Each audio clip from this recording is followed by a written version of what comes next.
President Biden is promising Americans he's taking steps to ease congestion in the supply chain. It comes as we are all paying higher prices for gas, food, and other everyday goods. A problem the president is acknowledging. That brings us to our quote of the day. COVID-19 has changed the way we spend our time and our money. More products are being delivered than ever before. That's because people have a little more breathing room than they did last year, and that's a good thing. But it also means we got higher demand for goods at the same time we're facing disruptions in the supplies to make those goods. This is a recipe for delays and for higher prices, and people are feeling it.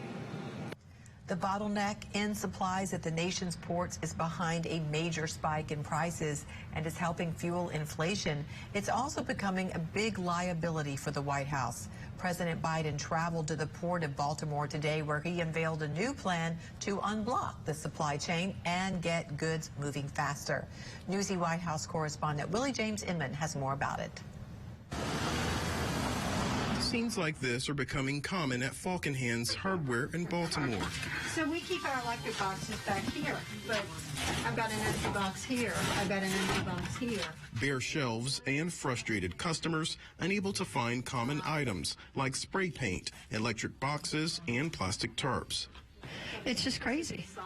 I've never dealt with anything like this. I'm in my 24th year.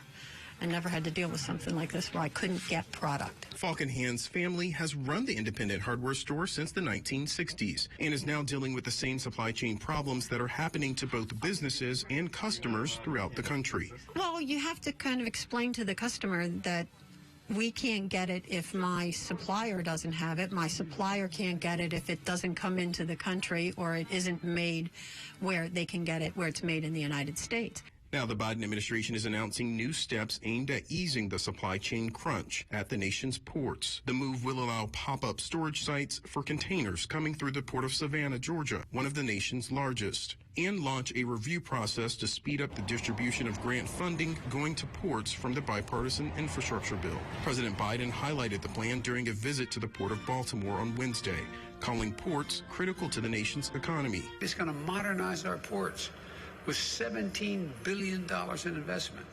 $17 billion in investment. We're going to reduce congestion.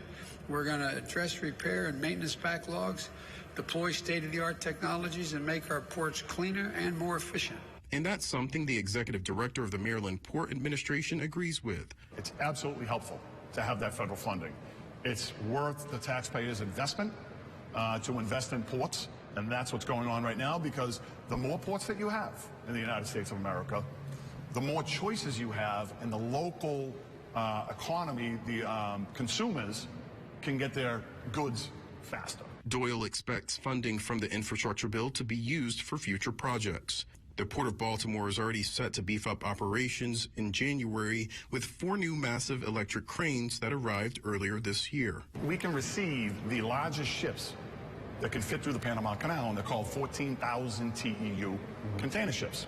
So we have that ability, and we have been exercising that ability and making further investments. Falcon Hand hopes that investment pays off soon, especially with the busy holiday season fast approaching. You have to be patient right now. We have to be patient. Willie James Inman, Newsy, Baltimore. Part of the supply chain backup is directly related to a shortage in truck drivers. Trucks and trains move goods from ports to their final destinations. As of last month, the trucking industry was reporting a shortage of 80,000 drivers.